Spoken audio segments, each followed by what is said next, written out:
dibahas hampir tiap hari sama semua orang, yaitu corona. Namun kali ini saya akan menjelaskan dari perspektif bisnis, perspektif seorang pengusaha. Nah, jadi di sini saya akan menjelaskan apa yang harus dilakukan ketika ada corona. Jadi mungkin ada beberapa orang yang menyarankan kayak stay at home, ada beberapa orang yang menyarankan mungkin kita harus lebih aktif di dunia digital marketing, ada yang menyarankan untuk kita ikhlas saja, mungkin ini sebuah cobaan segala macam, ya itu persepsi orang pasti berbeda-beda.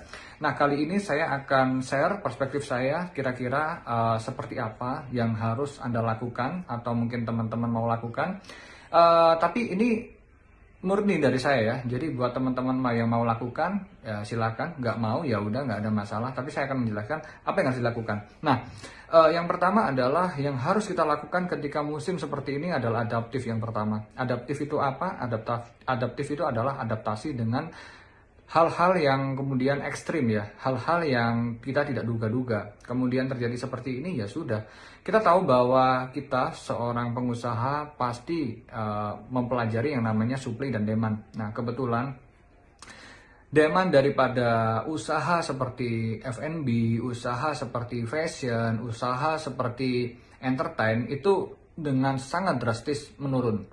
Apalagi entertain ya, bisa zero income. Termasuk saya juga ada beberapa perusahaan yang bergerak di bidang entertain dan itu tentu saja sangat terpukul dan memang nol karena semua event cancel selama 3 bulan ke depan, dan itu pun ini nggak tahu kita sampai kapan. Jadi bisa jadi akan sampai 5-6 bulan ke depan akan zero income ya.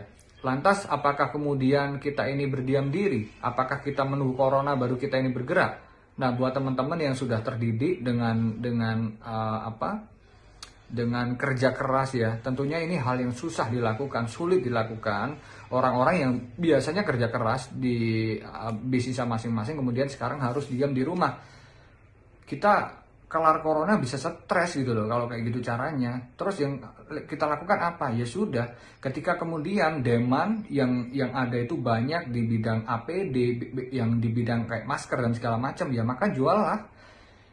Tapi kalau misal kita jual dengan harga yang luar biasa mahal, gimana mas? Saya pikir orang-orang sekarang sudah cukup cerdas. Ketika kalian berjualan terlalu mahal juga itu tidak akan laku juga. Jadi sekarang ya jual apapun itu, kecuali ada beberapa ya yang menurut saya pribadi jangan dijual.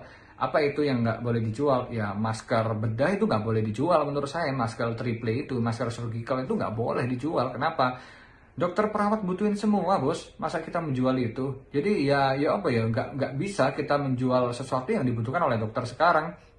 Kayak ada beberapa teman-teman yang kemudian kemana-mana pakai hazmat, itu orang maksudnya gobloknya luar biasa ya. Kalau kemudian itu di depan saya ya pasti saya bisu-bisu, saya jancuk-jancukkan. Karena apa? Itu sesuatu yang salah gitu loh, itu dibutuhin sekarang.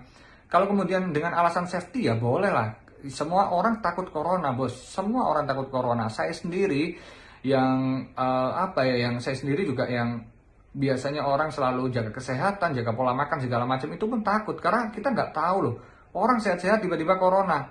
Jadi kalau misal dengan teman-teman memperburuk masalah dengan memborong beberapa hal yang dibutuhkan oleh dokter, ya itu perilaku ya goblok banget menurut saya. Jadi boleh kita berjualan, kita adaptif untuk berjualan sesuatu yang demandnya besar boleh. Ketika kayak teman-teman mungkin punya usaha fashion, bikin masker atau jualan masker, ya nggak ada masalah. Teman-teman non fashion pun jualan masker kain, apakah boleh? Boleh, nggak ada masalah. Karena apa?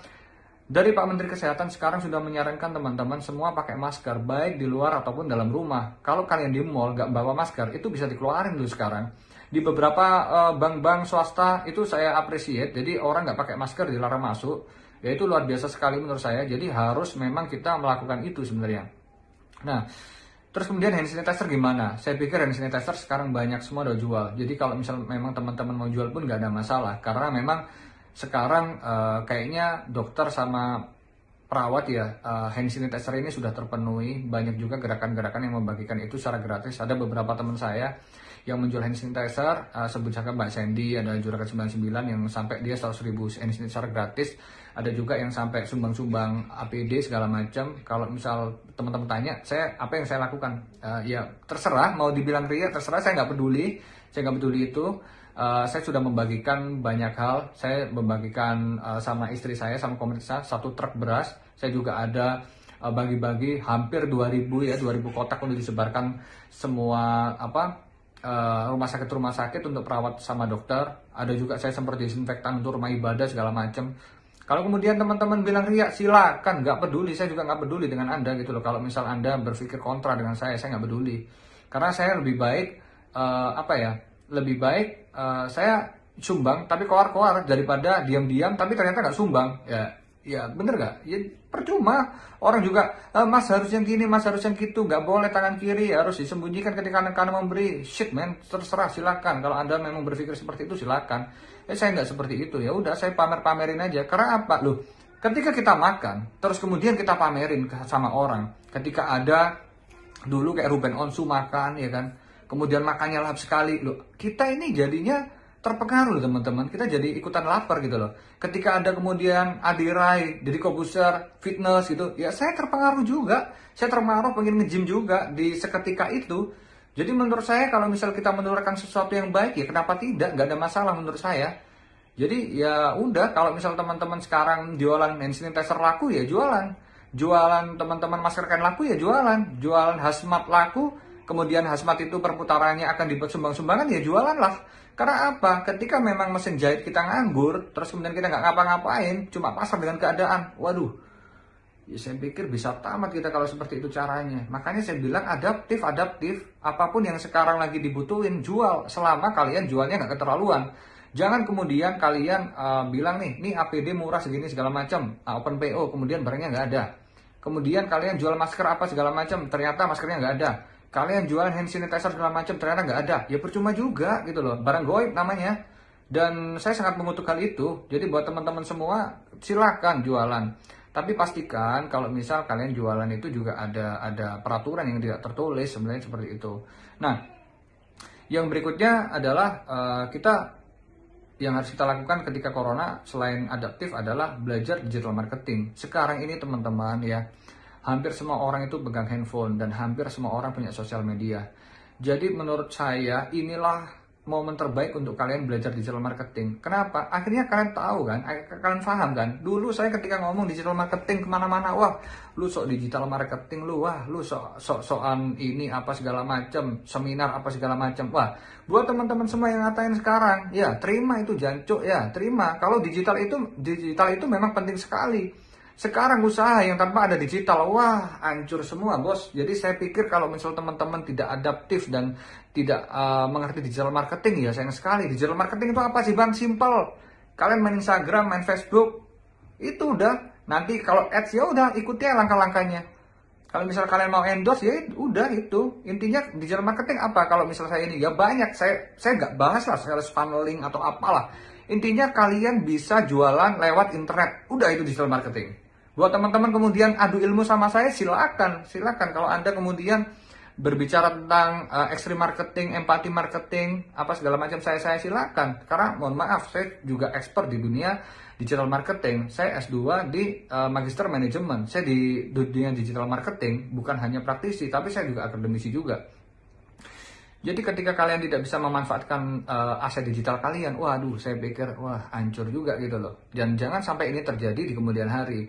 Buat teman-teman semua ya bacalah buku digital marketing, follow lah orang-orang yang share dengan digital marketing, itu penting banget gitu loh. Jadi digital marketing harus dipelajari hari ini. Minimal kalian harus bisa menjual apapun yang ada di sosial media kalian. Intinya apapun kesempatan jualah, terserah apapun sekarang yang dibutuhkan. Kalau misal kemudian teman-teman yang dari minuman, bang ini gimana usaha minuman gak jalan, jualan pon. Sekarang itu udah kayak gitu. Bang boleh nggak aku nggak ada passion nih bang di dunia kayak fashion apa segala macam, silakan jualah apa mungkin jeruk, mungkin apa multivitamin.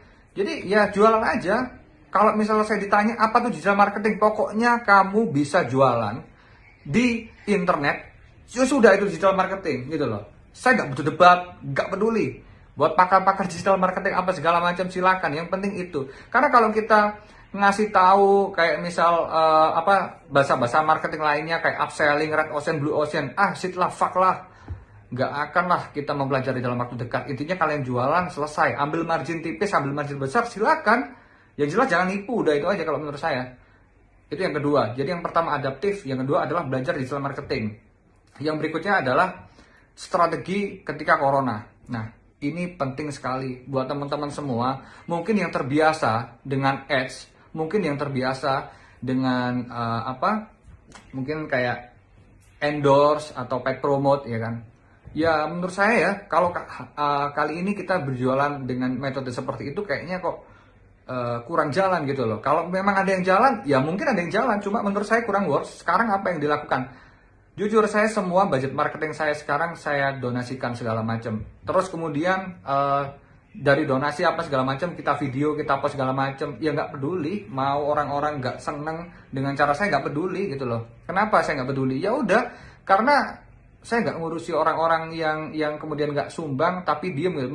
Mending saya, maksudnya sorry bukan narsis. Mending saya yang koar-koar dan memang kita beramal daripada diem-diem tapi nggak beramal. Itu lebih parah menurut saya. Jadi ya udah, sekarang buat teman-teman semua, alihkanlah budget kalian untuk iklan, budget kalian untuk paid promote. Ya udahlah buat ini buat donasi-donasi. Dengan seperti itu netizen sebenarnya akan respect kepada kalian dan akhirnya kalian memenangkan kompetisi sebuah branding, intinya seperti itu. Dan yang ketiga adalah yang keempat adalah audit pembukuan. Buat teman-teman semua jangan lupa audit pembukuan tiap tahunnya ya, saya selalu ingatkan itu. Dan ketika di momen seperti ini itu paling enak sebenarnya. Lihat mungkin di gudang, mungkin di toko listrik yang nggak kepake kayak gimana, pembukuannya kita cek dan recheck ya kan. Karena di kayak gini memang kita nggak terlalu aktif kayak tahun kemarin ya. Tahun kemarin kita bulan-bulan kayak gini lebaran.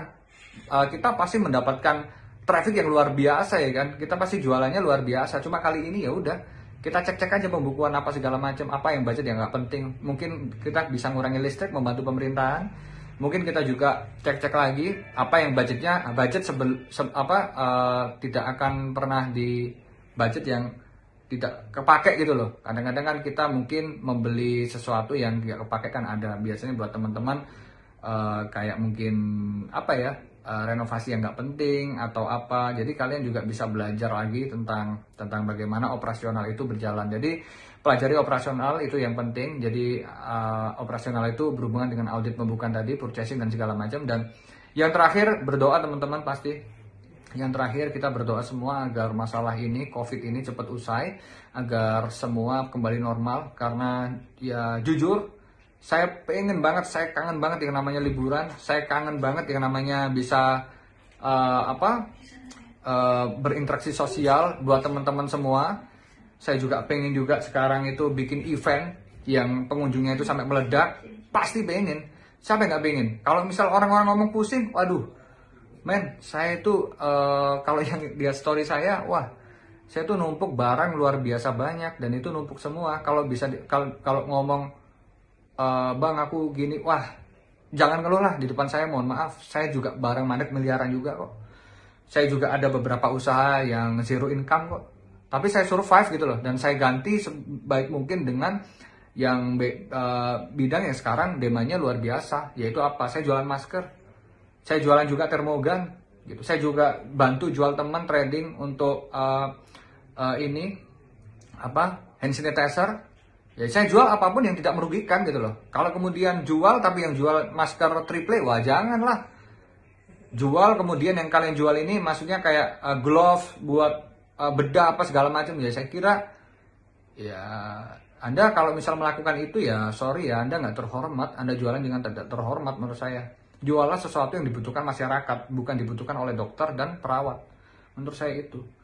Jadi kita juga berjuang semua buat semua jadi normal kembali. Kalau bisa bicara, bang aku kangen bisa ini kembali segala macam. Bikin video ini saya berharap buat teman-teman juga mungkin asupan nutrisi lah. Asupan nutrisi untuk otak-otak kita yang telah agak error ya, terlalu banyak mungkin hal yang tidak sesuai dengan ekspektasi. Saya tahu teman-teman semua, jadi semua juga pusing sekarang. Tapi dengan video ini saya harap ya teman-teman kita sama-sama berjuang dan kita sama-sama untuk beramal. Jangan lupa beramal. Buat teman-teman yang amal terus kemudian di-share, silakan di-share. Itu membanggakan menurut saya daripada diem-diem gak amal.